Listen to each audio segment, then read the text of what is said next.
CPM വിട്ട ശേഷം അവിടെയും ഇവിടെയുമൊക്കെ അലഞ്ഞു നടന്ന് ഒടുവിൽ കോൺഗ്രസിലേക്കോ UDF-ലേക്കോ ഒരു പ്രവേശനത്തിനായി കാത്തുകെട്ടി കിടക്കുന്ന നിലമ്പൂർ MLA PV അൻവറിന് മുമ്പിൽ അദ്ദേഹം സ്വപ്നം കാണുന്ന UDF പ്രവേശനം സാധ്യമാകണമെങ്കിൽ പാലിക്കേണ്ട 4 ഉപാധികൾ എന്തൊക്കെയെന്ന് വിശദീകരിച്ച് രംഗത്ത് വന്നിരിക്കുകയാണ് കോൺഗ്രസിന്റെ മുൻ MLA കോൺഗ്രസിലെ ഒരു പ്രധാനപ്പെട്ട ശക്തി കേന്ദ്രവുമായ VT ബൽറാം. നമുക്കറിയാം, കഴിഞ്ഞ ദിവസം വനം വകുപ്പിന്റെ ഓഫീസ് ആക്രമണവുമായി ബന്ധപ്പെട്ട് PV അൻവർ അറസ്റ്റിലായതിന് പിന്നാലെ PV അൻവറിനെ അനുകൂലിച്ചും അദ്ദേഹത്തിനെ പിന്തുണച്ചും നിരവധി UDF കോൺഗ്രസ് നേതാക്കൾ രംഗത്ത് വന്നെങ്കിലും അവരെല്ലാം മാധ്യമപ്രവർത്തകരുടെ കോൺഗ്രസ് UDF പ്രവേശനത്തെക്കുറിച്ച്, അൻവറിന്റെ കോൺഗ്രസ് UDF പ്രവേശനത്തെക്കുറിച്ച് നിശബ്ദത പാലിക്കുന്നതാണ് നമ്മൾ കണ്ടത്.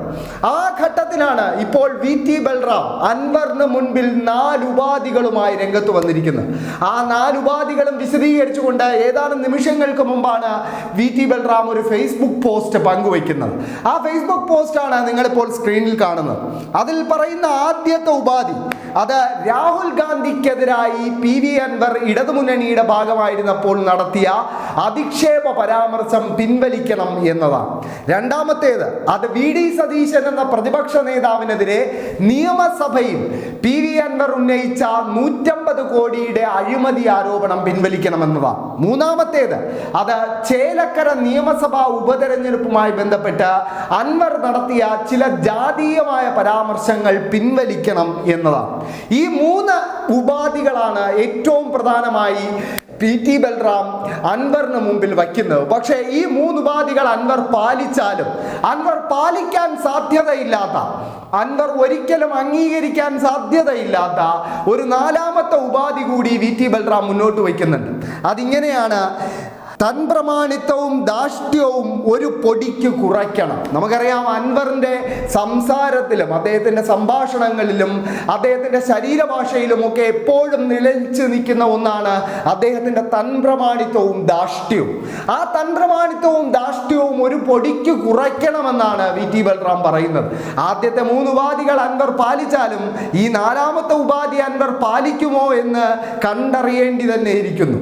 എന്തു തന്നെ ആയാലും അൻവറിനോടുള്ള രാഷ്ട്രീയ സമീപനം എന്തെന്ന് ഈ ഖണ്ഡികയുടെ അവസാന വരിയിൽ VT ബൽറാം കുറിക്കുന്നുണ്ട്. അത് ഏറ്റവും രാഷ്ട്രീയ പ്രാധാന്യമുള്ള വരിയാണെന്ന് തോന്നുന്നു. അതിങ്ങനെയാണ്: അങ്ങനെയുള്ള ഒരു അൻവറിനോട്, എങ്ങനെയുള്ള അൻവർ?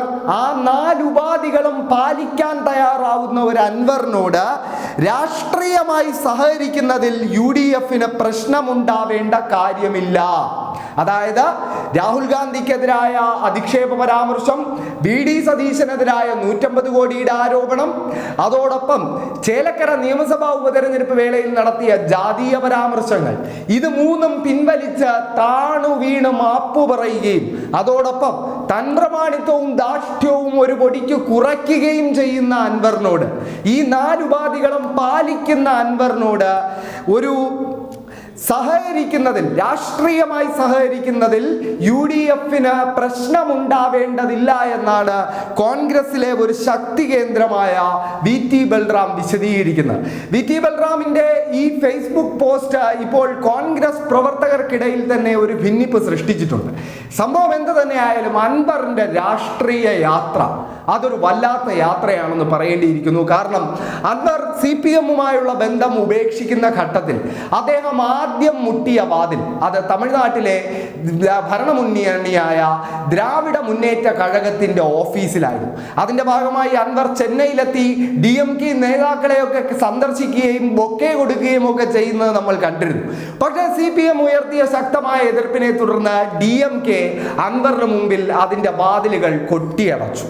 അതിനുശേഷം അൻവർ ഒരു പ്രപ്പോസലുമായി തൃണമൂൽ കോൺഗ്രസ്, സമാജ്വാദി പാർട്ടി പോലെയുള്ള ദേശീയ പാർട്ടികളുടെ വാതിൽ മുട്ടി എന്ന് വെളിപ്പെടുത്തിയത് ഇതേ അൻവറിനെ ആഘോഷമാക്കുന്ന മാധ്യമങ്ങൾ തന്നെയായിരുന്നു. അവിടെ ഒന്നും രക്ഷയില്ല എന്ന് തിരിച്ചറിയുന്ന ഘട്ടത്തിലാണ് അൻവർ ഒടുവിൽ എവിടെ രാഷ്ട്രീയ കളരി ആരംഭിച്ചോ അവിടേക്ക് തന്നെ തിരികെ എത്താമെന്നൊരു പ്രതീക്ഷയിൽ ഒരു UDF കോൺഗ്രസ് പ്രവേശനത്തിനായുള്ള നീക്കങ്ങൾ ആരംഭിച്ചത്. അതിന്റെ ഭാഗമായാണ് കഴിഞ്ഞ ദിവസങ്ങളിൽ അൻവർ നടത്താനിരുന്ന ജനകീയ യാത്രയുടെ ഉദ്ഘാടന വേദിയിൽ പോലും അദ്ദേഹം ഉദ്ഘാടകനായി വയനാട് DCC പ്രസിഡന്റിനെ ക്ഷണിക്കുന്ന സാഹചര്യം ഉണ്ടായത്. എന്നാൽ ആ വയനാട് DCC പ്രസിഡന്റ് ആ ക്ഷണം നിരസിച്ചു എന്നത് വേറൊരു കാര്യം. പക്ഷേ അൻവർ അദ്ദേഹത്തിന്റെ ഫോട്ടോ സഹിതം വെച്ച ഒരു പോസ്റ്റർ അടക്കം പുറത്തുവിടുന്നത് നമ്മൾ കണ്ടിരുന്നു. എന്ത് തന്നെയായാലും അൻവറിന് ഇപ്പോൾ 4 ഉപാധികളാണ് കോൺഗ്രസിലെ ഒരു പ്രധാനപ്പെട്ട നേതാവായ VT ബൽറാം മുന്നോട്ട് വച്ചിരിക്കുന്നത്. ഈ 4 ഉപാധികളും അംഗീകരിച്ച് നല്ല കുട്ടിയായി വന്നാൽ അൻവറുമായി രാഷ്ട്രീയമായി സഹകരിക്കേണ്ടതിൽ UDFന് പ്രശ്നമുണ്ടാവേണ്ടതില്ല എന്നാണ് VT ബൽറാം വിശദീകരിക്കുന്നത്. എന്തായാലും അൻവർ ഈ 4 ഉപാധികൾ അംഗീകരിക്കുമോ അതോ അൻവറിന്റെ ഉപാധികൾ അംഗീകരിച്ച് UDF അദ്ദേഹത്തെ സ്വീകരിക്കുമോ എന്നതൊക്കെ കണ്ടു തന്നെ അറിയേണ്ടിയിരിക്കുന്നു. എന്ത് തന്നെയായാലും അൻവർ എവിടെ തന്റെ രാഷ്ട്രീയ കളരി ആരംഭിച്ചോ അവിടേക്ക് തന്നെ അൻവർ തിരികെ എത്തുന്നു എന്ന സൂചന തന്നെയാണ് ഇന്നത്തെ ചില കോൺഗ്രസ് നേതാക്കളുടെ പ്രതികരണത്തിൽ നിന്നും VT ബൽറാമിന്റെ ഈ പോസ്റ്റിൽ നിന്നും നമുക്ക് വായിച്ചെടുക്കാൻ കഴിയുന്നത്.